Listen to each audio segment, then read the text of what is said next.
Hello friends, Namaste. Hope you all will be seeing a quite healthy both. उम्मीद है आप सब बहुत अच्छे होंगे. Today we'll discuss about the proof of Pythagoras theorem.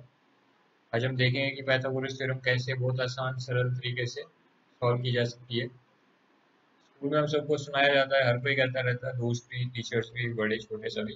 Pythagoras theorem आएगी, Pythagoras theorem आएगी. भविष्यवाणियां करते रहते हैं ना, वो हमें चलो मान लिया आएगी, पर हमें कब आएगी? 10 बार प्रैक्टिस करती फिर भूल जाती है. तो आज हम देखेंगे कि कैसे पाइथागोरस थ्योरम को इतने एलिगेंट वे में हम सॉल्व करें समझे. तो हम एक राइट ट्रायंगल कंस्ट्रक्ट करते हैं.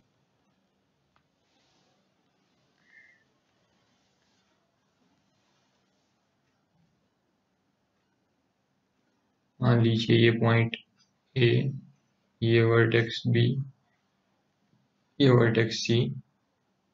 वर्टेक्स बी पे हम 90 डिग्री ड्रॉ कर लेते हैं.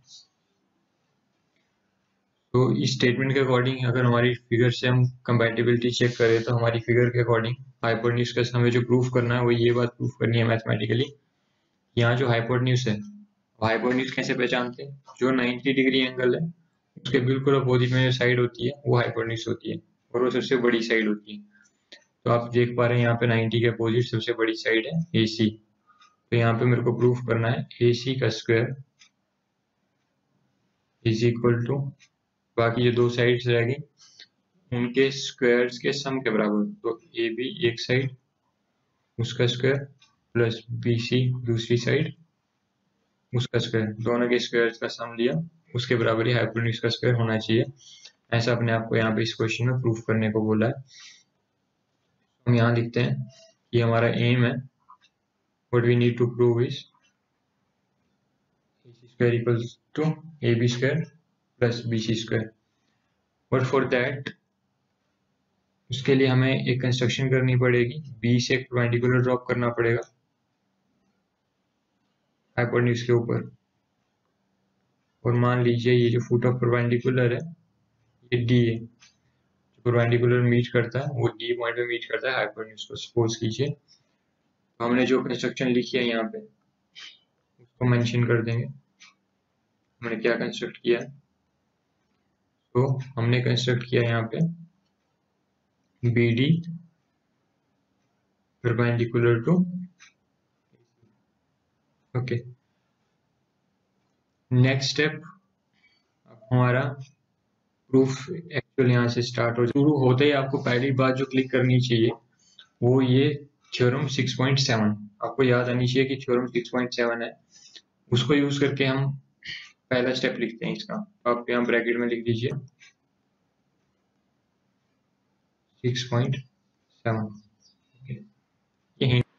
Theorem 6.7 says if a perpendicular is drawn from the vertex of the right angle of a right triangle to the hypotenuse, then triangles on both sides of the perpendicular are similar to the whole triangle and to each other. कहने का भाव ये है कि जैसे हमने यहाँ पे परपेंडिकुलर बनाई है BD right angle triangle ABC में, और राइट एंगल जिस जगह B वर्टेक्स पे था वहीं से हमने परपेंडिकुलर ड्रॉ किया. तो ये जो परपेंडिकुलर होगा ये हमारी ओरिजिनल ट्राइंगल में दो सिमिलर ट्राइंगल छोटी वाली जैसे ADB BDC ये दो सिमिलर ट्राइंगल्स बनाएगा. और जो बड़ी ट्राइंगल होगी ABC वो भी इन दो सिमिलर ट्राइंगल्स के सिमिलर होगी. मतलब तीन सिमिलर ट्राइंगल्स यहाँ पे बन गई. ओके, मोस्ट वंडरफुल बात, सबसे वंडरफुल पॉइंट यहाँ पे ये है, और इसी वंडरफुल पॉइंट को आपको याद रखना है कि हर एक छोटी ट्राइंगल जो है राइट ट्राइंगल ADB, ये छोटी वाली जो राइट ट्राइंगल है ये बड़ी राइट ट्राइंगल के जिसका नाम है ABC उसके सिमिलर है. सिमिलरली BDC ये सिमिलर है बड़ी राइट ट्राइंगल ABC के. ये दो कंडीशन हम यहाँ से लिखेंगे. दो कंडीशन से दो इक्वेशन बनाएंगे, उनको ऐड करेंगे तो आपकी राइट साइड ऐसी बन जाएगी. AB स्क्वायर आएगा इक्वेशन के राइट साइड में, दूसरी के राइट साइड में आएगा BC स्क्वायर. दोनों को हम ऐड करेंगे तो ये इक्वेशन जो हमें प्रूफ करने के लिए चाहिए तो ऑटोमेटिकली आ जाएगी. तो हम ये सिमिलरिटी का जो सेट है कौन कौन सी ट्राइंगल सिमिलर है वो पॉइंट लिख करके स्टार्ट करते हैं. तो मैं पहला पॉइंट लिखता हूँ यहाँ triangle ADB. D B is similar, ये सिमिलरिटी का sign, similar to triangle A B C. Okay, इसको लिखने में भी बहुत वंडरफुल ट्रिक इन्वॉल्व है। आप ध्यान दें अगर यहाँ कि ए के बाद मैंने डी लिखा, डी पे 90 डिग्री है, और फिर मैं बी लिख रहा हूँ, मतलब पहले मैं छोटी साइड का नाम लिख रहा हूँ ए डी, फिर बड़ी साइड का नाम लिख रहा हूँ डी बी। तो उसी तरह से मेरे को दूसरी ट्रायंगल का नाम भी लिखना होगा, ए बी सी में भी ऐसे ही लिखना है, पहले ए बी छोटी साइड है, फिर बड़ी साइड बी सी, और दोनों के बीच में 90 डिग्री एंगल। ओके, आपको ये बात ध्यान देनी है, क्योंकि आपने सीक्वेंस गड़बड़ कर दी, आगे पीछे एक भी लेटर आगे पीछे हो गया तो सारा आगे से गलत हो जाएगा, नेक्स्ट स्टेप पूरा ही गलत हो जाएगा फिर वो। तो ये जो सिमिलर है दोनों किस कारण से सिमिलर है, ये थ्योरम 6.7 के अकॉर्डिंग, उसके अकॉर्डिंग ये सिमिलर है, उस कारण से सिमिलर है। ओके, अच्छा अब ये सिमिलर है तो फिर क्या, तो फिर मुझे इसको सिमिलर, अगर ये दोनों सिमिलर है ट्राइंगल्स, तो इनकी सिमिलरिटी के प्रोसेस को, जो दो ट्राइंगल सिमिलर होती है तो वो दो ट्राइंगल्स में हम बेसिक प्रोपोर्शनलिटी थ्योरम यूज कर सकते हैं। ठीक है, और उससे मुझे क्या बनाना है, राइट साइड में इक्वेशन बनानी, इसका राइट साइड मुझे क्या चाहिए, ए बी का स्क्वायर। तो मैं आपको एक छोटी सी बात बताता हूँ, आप समझ पाओ अगर, तो ए बी स्क्वायर कैसे बन सकता है, मैं आपको इसका स्ट्रक्चर दिखाता हूँ।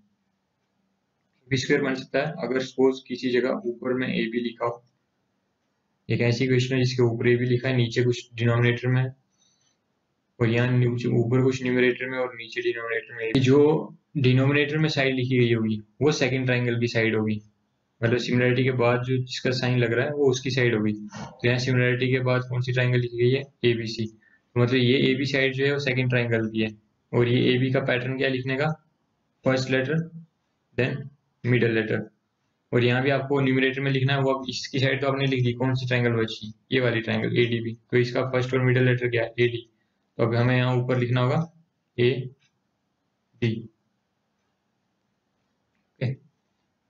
ये पैटर्न बिल्कुल एग्जैक्टली फॉलो करना है। ऊपर देखो यहाँ न्यूमरेटर में एक साइड लिखी गई है, तो न्यूमरेटर में किसी साइड होगी फर्स्ट ट्राइंगल की ए बी, और पैटर्न क्या है उसका लिखने का, फर्स्ट लेटर लास्ट लेटर। तो डिनोमिनेटर में होगी इसकी साइड लिखनी है दूसरी ट्राइंगल की, अब क्योंकि एक ट्राइंगल की साइड तो आपने लिख दी ना पहले वाली की, तो अब डिनोमिनेटर में किसकी साइड लिखनी है, सेकंड ट्राइंगल की, और पैटर्न यही फॉलो करना है, first letter then last letter, तो यहाँ first letter A, last letter C, ऐसा ए सी।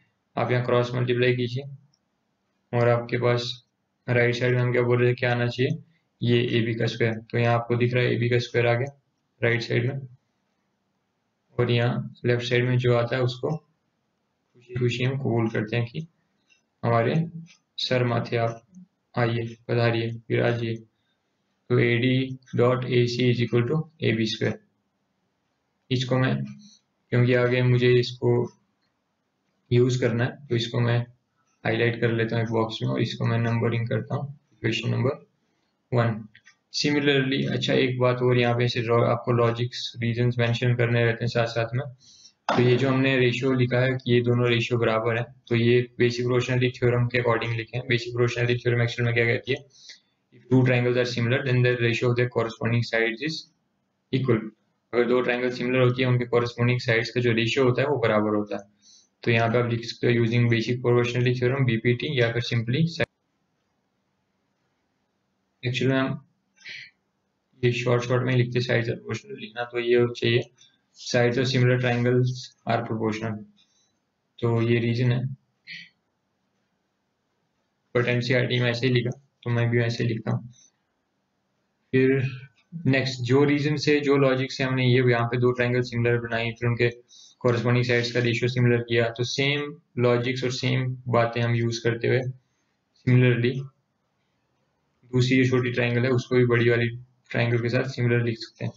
तो दूसरी ट्राइंगल जो छोटी है, अब जैसे हमने लिखा था छोटी साइड फिर बड़ी साइड, तो यहाँ भी अब वही पैटर्न फॉलो करेंगे।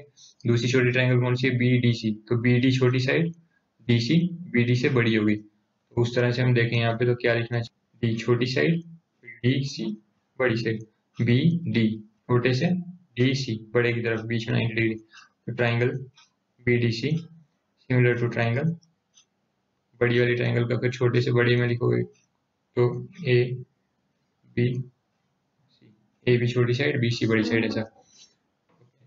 तो क्योंकि हमने यहाँ सिमिलरली वर्ड लिख दिया, इसलिए बार बार ये थ्योरम 6.7 और साइड्स ऑफ प्रोपोर्शन ये लिखने की अब जरूरत नहीं है। तो अब डायरेक्टली आप लिख सकते हो कि अगर हमने सिमिलर दो ट्राइंगल ले ली तो कॉरस्पॉन्डिंग साइड्स का रेशियो सेम होना चाहिए। बट कॉरस्पॉन्डिंग साइड्स का रेशियो कौन सी साइड्स है वो बात आपको क्लिक करेगी अब दूसरा ये टर्म देख के। जैसे आपने ये क्या रेशियो यहाँ पे लें वो क्लिक किया था किसको देख के, पहली टर्म ए बी का स्क्वायर देख करके। उसी तरह से हमें यहाँ पे क्या रेशियो लिखें वो आपको टच करेगा, ये बी सी का स्क्वायर। तो ये बीसी का स्क्वायर आप सोचो कैसे बन सकता है। जैसे हमने बोलते हैं यहाँ एबी का स्क्वायर बनाने का तरीका सेम उसी पैटर्न से हम बोलते हैं यहाँ पे कि अगर मेरे को बीसी का स्क्वायर बनाना है तो मैं क्या कर सकता हूँ, ऊपर में बीसी हो, एक यहाँ डिनोमिनेटर में बीसी हो, बस काम खत्म। ठीक है, अब इसके साथ से सोचो कि ऊपर क्या आएगा। तो डिनोमिनेटर में टर्म किसका होता है, सेकंड ट्राइंगल का, बी सी।